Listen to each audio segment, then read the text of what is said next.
a background in law, finance, music, and a curiosity for almost every topic from politics to religion. Here, Bob makes his case for the merging of science and religion into one cohesive belief system. Hence Bob's topic of God and science, a marriage made in heaven. Here is Bob.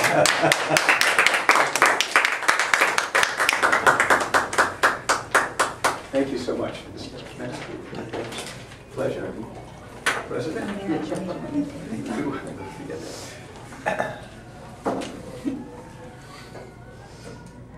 God and science, a marriage made in heaven?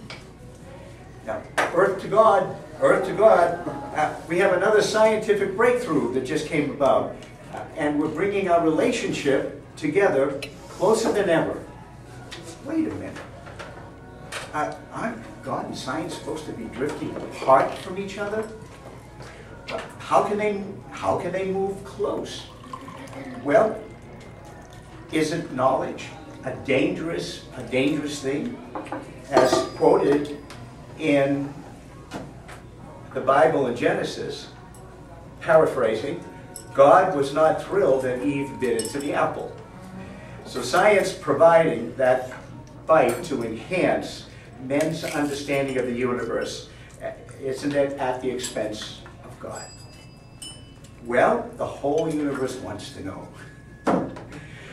I believe that the concept of God can never be replaced by science, but science can bring us closer to God. And that, by the way, is Art Buchwald. Now, how can this be? I'll give you an example. One of the science rules of the universe, according to a book called The Secret, is that likes attract likes. Meaning that through the laws of attraction, if you have a positive thought, you're going to gain a positive result. As just the opposite, you have a negative thought, you're probably going to attract negative results. Now, I had a first-hand experience of this taking place, and in the eyes of this one person I'll tell you about, there was a conflict between science and God. As I approached the cash register with a book called The Secret, I was enthusiastic because I heard this on Oprah. And yes, I watched Oprah, and it brought a wonderful collection of thoughts that I had not really contemplated before. And one of those thoughts was, again, the universe works according to the laws of attraction. So I came to the cashier and I said, I bet there's a lot of sales from this book. And she said to me, yes, but my church really opposes the book, The Secret. And I said, why? She says, well, they just put it on the list of books not to read. And I'm thinking to myself, this is astounding. I would expect this in the Middle Ages. I would expect that a church would have enough security to realize that our planet is built along the lines of different thoughts and different opinions and different beliefs. In fact, my wife, who I'm going to quote, Annette Glickman, came up with an interesting observation. One, that there's a mountain, on top of the mountain is God. And each of us has a different path to reach the top.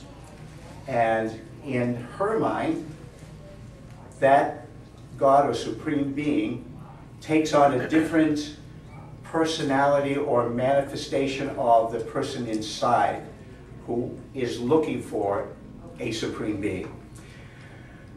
So I was bothered by this particular notion that books are banned in these days by certain religious sects.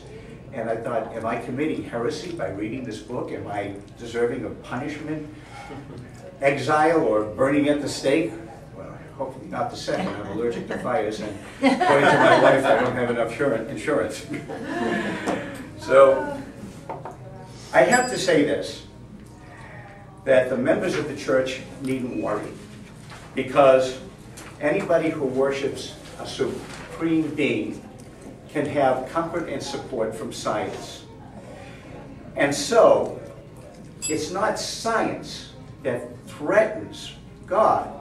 It's, according to Nietzsche, it's the attitude and arrogance of man that creates the illusion that man may be greater or equal to God if he had enough tools and enough understanding and knowledge. A belief in a supreme being is an interpretation that we can understand the universe and also understand ourselves. A belief in science as the vehicle for understanding the universe has a similar purpose: to give legitimacy to God's universe and to give our lives more meaning so we can find comfort and ease pain. Every new scientific breakthrough is not only an affirmation of the world created by a supreme being, but is a powerful reminder that all that exists was simply waiting for science to fill in the details and connect all the dots. So to me, science is a breakthrough and another confirmation of how amazing God's universe is. It may be said that God actually works for science, or science works for God. It's an interpretation that you must choose and make. Now, the difference to me between science and God is that science has one glaring omission. And that omission is that God personifies the person of man, his collective thoughts, his or her emotions and values. In science, this information is distilled into numbers, theories, axioms, and cause and effect. There's a paradox here as we celebrate the works of man as supreme. But if he's supreme, he lacks humanity, and only God can give us that humanity. So the absence of humanity, according to Leon Uris, Miller 18, and James Michener, said that a world absent of God is absent of justice, humanity, ethics, and morals, and has just one rule: the rule of survival of the fittest. So we therefore don't want to see another absence of God, because in that absence, according to Leon Uris, was the creation of another order that fit into the scientific realm, and it was known as the Third Reich by Hitler. So we therefore look at God and science not at odds with each other, but really as a blessed partnership, truly a match made in heaven. Thank you.